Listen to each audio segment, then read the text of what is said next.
जय जगन्नाथ मु ज्योतिर्विद डॉक्टर भवानी शंकर महापात्र आपण मानकु स्वागत जनाऊँगी आपण मानकु प्रणाम करुछि। तेबे दर्शक बंधु आसंतु आमे जानिबा इंग्राजी आपणकर 2026 मसीहा मार्च मासटी आपण पई किपरि बीतिबो। मेष ठारू मीन पर्यंत आपण मानक राशि पई इंग्राजी मास मार्च 2026 मसीहा विशेषकर मार्च मास आपण पई किपरि रहिबो। तेबे मार्च मासरे जदि आमे ग्रह स्थिति को देखिबा जो गुड़िक प्रमुख ग्रह देवगुरु बृहस्पति से रही आपणकर मिथुन राशि रे।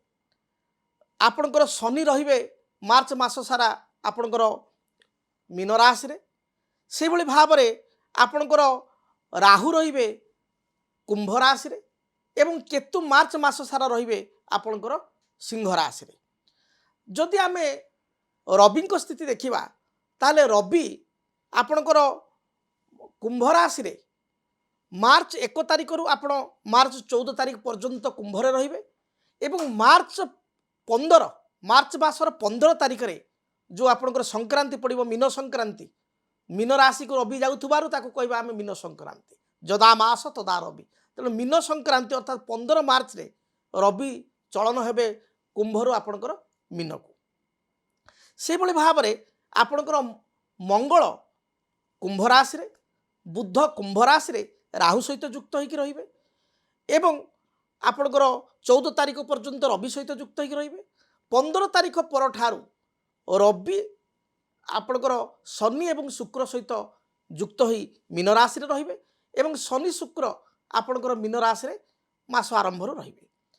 तेणु जदि आमे देखिबा ग्रह मानकर ये होची गोचरीय स्थिति से गोचरीय स्थिति को जदि आमे देखिबा ताले आसंतु प्रथमे जानिबा मेष राशि व्यक्ति विशेषक पई मार्च मासटी किपरि कटिबो। देखंतु जो माने मेष राशि से माने तो शनि 7.5 रो प्रभाव रे वर्तमान पीड़ित अछंती। तबे मेष राशि व्यक्ति विशेष स्पष्टवादी परोपकारी आत्मस्वाभिमानी क्षणक्रोधी स्वभाव राश्याधिपति मंगल एकादश स्थान अर्थात कुंभ राशि रे रहिबे लाभ स्थान रहिबे रवि युक्त होइकरी आपणकर रहिबे 14 मार्च पर्यंत एवं बुध राहु सहित मध्य युक्त हेबे। तेणु मेषर जो मानकर मेष राशि से मानकर देखिबे टिके आयर स्थिति वर्तमान टिके वीक हो जाइछि। आय टिके कमी जाइछि।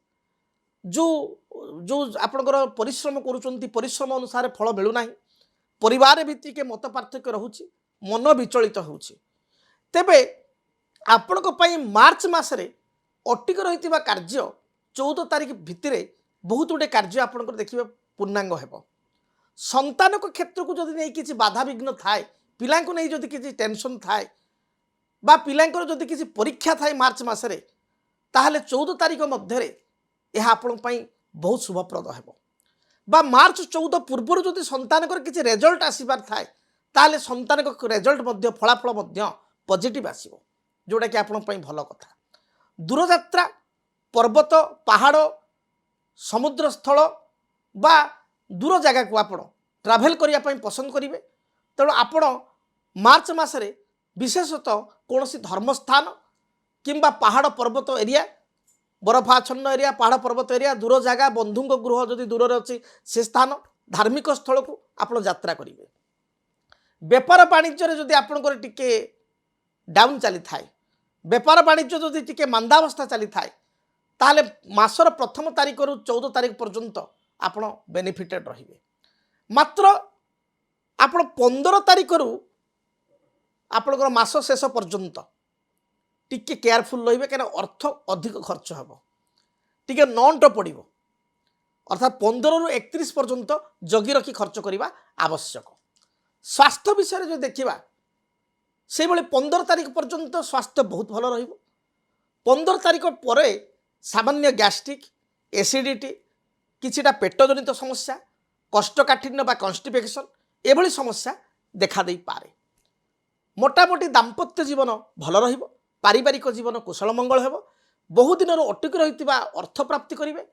जो माने भूमि बा जमी क्रय करने चाहूँगी कि नुआ जानवाहन क्रय करने चाहूँगी किछिटा अपरचुनिटी देखा देव। एबे आसନ୍ତୁ जानिबा प्रतिकार कोण करिवे। हनुमान को दर्शन करंतु, हनुमान चालीसा पाठ करंतु, सारा मास आपणकर भलरे बीतिबो।